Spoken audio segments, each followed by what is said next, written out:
Hey guys, this is the first review of probably many that are going to be here to come.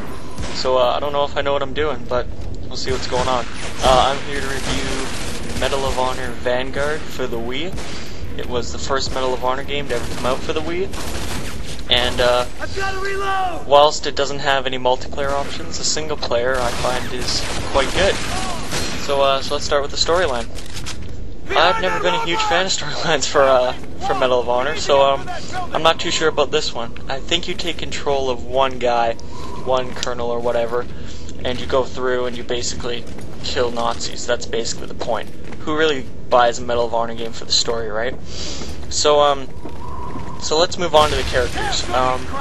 Your AI, this is one of those games where you get a lot of AI units, and basically all of them can die. They take enough damage. While none of them are really important to the storyline, it does kind of suck when you see your buddy get shot in the face while you're storming the beaches or whatever. But most of them don't really do a whole lot in the game. I mean, as you can see, they're basically running right by the guy. And the AI for the enemy is, they're kind of dumb. I mean, they're basically in fixed cover positions, and while their aim is pretty good, most of them are pretty easy to take out.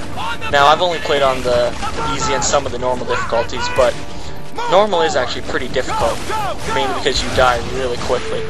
So, this game is actually pretty difficult, I must say.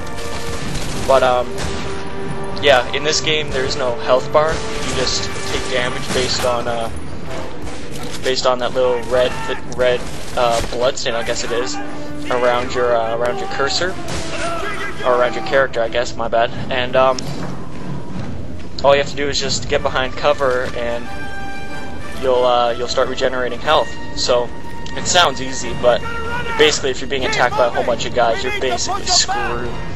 And so yeah, that's it basically for the AI. So oh sorry, did it cut out there?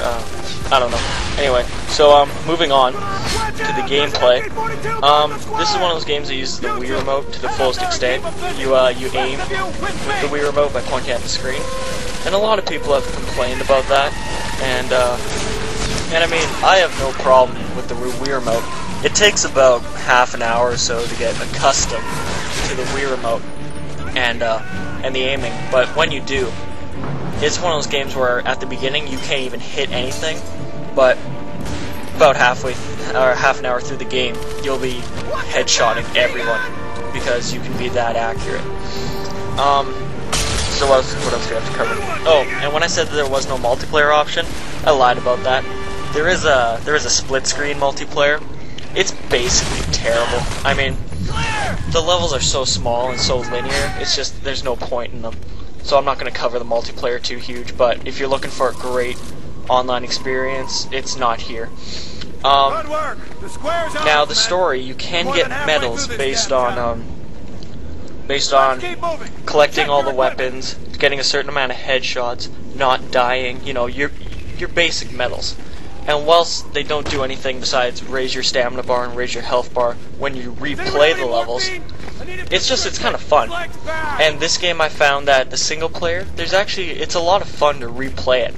I don't know why. It's all very linear, and it basically tells you what to do and spoon feeds you. But it's kind of a lot of fun to replay it. And it's definitely better than Call of Duty 3 in my personal opinion. Because the story mode, I beat it in 3 days or so, but that was on the easiest difficulty setting, right? So on the normal, it would probably take you a lot longer because you die a lot more. So I don't know. I mean, this game, it's pretty good. I would recommend renting it though, not buying it, because after you've beaten it, whilst it does have a lot of replay value, I wouldn't spend $60 like I did to buy it. But definitely don't buy it for the multiplayer. Yeah, I mean, I don't know what else much to say. The graphics are, they're pretty much a little bit up from the GameCube style, but I mean, GameCube, GameCube I always thought was either really good or really bad, and while the Wii doesn't have the graphics of the Xbox 360, I'm hoping that later on they can make up for it in gameplay. And this one is basically your basic shooter, so if you love your World War II shooters, this is definitely one to get. It's one of the better ones. And I've never been a huge Medal of Honor fan, period, but this is probably one of their best ones. Except for Heroes 2 for the Wii. I would definitely get Medal of Honor Heroes 2 for the Wii instead of this one. Unless you don't have online. If you have online, get Medal of Honor Heroes 2, but otherwise, probably actually get this one. So, this is my first review, and please comment and rate it, and there will be probably more to come. Alright, I'll see you guys all later.